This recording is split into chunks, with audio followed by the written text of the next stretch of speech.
Հայաստանում սեզոնային վիրուսների ակտիվացման ֆոնին հանրապետության ավելի քան 55 հազար աշակերտ ստիպված է բացակայել դասից։ Առողջապահության նախարարը չի բացառել, որ իրավիճակի վատ տարածման դեպքում ուսուցումը կարող է հեռավար ձևաչափով կազմակերպվել։ Անահիտ Ավանեսյանը հիշեցրել է, որ գրիպի դեմ պայքարի լավագույն ձևը պատվաստումն է, որը նվազեցնում է հիվանդանալու հավանականությունը, թեթևացնում է հիվանդության ընթացքն ու բարդությունները։ Եղանակային պայմանների պատճառով ոստիկանությունն ու փրկարար ծառայությունը հանրապետության ճանապարհներին անցել են ուժեղացված ծառայության։ Վարորդների ներքին գործերի նախարարությունը հորդորում է երթևեկել բացառապես ձմեռային անվադողերով, լինել զգոն, պահպանել ճանապարհային երթևեկության կանոնները։ Անուն Հոր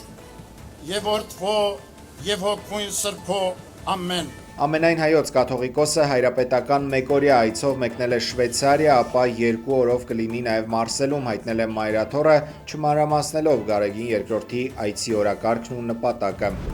Սրբազան հայրեր, նախ ուրախ եմ ձեզ տեսնելու համար։ Իշխանությունը չի պատրաստվում նահանջել, այս մասին գրում է Ժողովուրդ օրաթերթը, ըստ թերթի տեղեկությունների եկեղեցականների վրա ազդեցությունը մեծացնելու համար հնարավոր ելքեր ու նոր ճնշման մեթոդներ են քննարկում Նիկոլ Փաշինյանն ու իր թիմը։ Թերթի փոխանցմամբ նպատակը կաթողիկոսին հեռացնելն է մինչև ամանոր, որպեսզի նա ավանդական ուղերձը չկարողանա հղել։ Այս ծանր օրերին Սակայն այս պահին առաջնային պլանում Արշակ Սրբազանն է։ Պարբերականը իր իշխանական աղբյուրներից տեղեկություններ է ստացել, որ առաջիկայում սրբազանների մի խմբի միջոցով իշխանական ճնշման ներքո կսառեցվի հոգևորականի նրա կարգավիճակը, կզրկեն ծառայողական լիազորություններից։ Մեր ձևով շարժումը համապետական ստորագրավակ է սկսում էլեկտրաէներգիայի սակագինը նվազեցնելու պահանջով։ Ստորագրությունները հանրագրի տեսքով ուղարկվելու է Հանրային ծառայությունները կարգավորող հանձնաժողով։ ՀՑԿ-ն դեռ չի արձագանքել հոկտեմբերի 30-ին Տաշիր կապիտալ ընկերության երկրորդ դիմումին հոսանքի սակագինն իջեցնելու մասին։ Հոսանքը ըստ ընկերության ներկայացուցիչների կարող է էժանանալ մինչև 3 դրամ։ Հիմնավորումը կայանում է նրանում, որ 2024 թվականին էլեկտրաէներգիայի ընդհանուր մուտքը կազմել է մոտ 5 միլիարդ կիլովատժամ, որից 2.1 միլիարդ կիլովատ ժամը սպառվել է բնակչության կողմից։ Եվ եթե մենք դիտարկում ենք, որ կա 6 միլիարդ եւ ավել դրամի խնայողություն, որը որ մենք բաժանենք 2 միլիարդ բնակչության կողմից սպառված էլեկտրաէներգիայի, դա կազմում է մոտ 3 դրամի կարգով,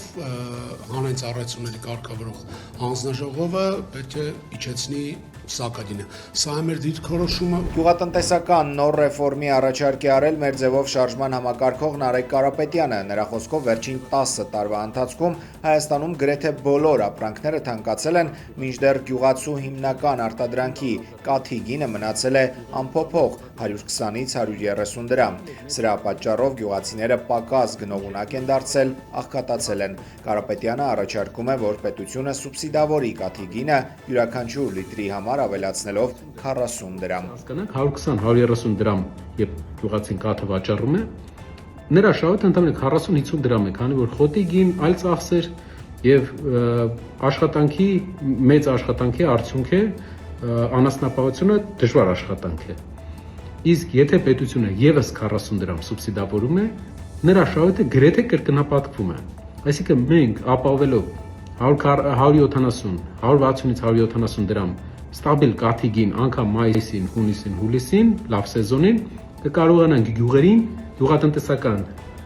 տնտեսություններին, գյուղացիական տնտեսություններին տալ կրկնակի եկամուտ եւ դա հեղափոխական ազդեցություն կթողնի մեր գյուղերի վրա։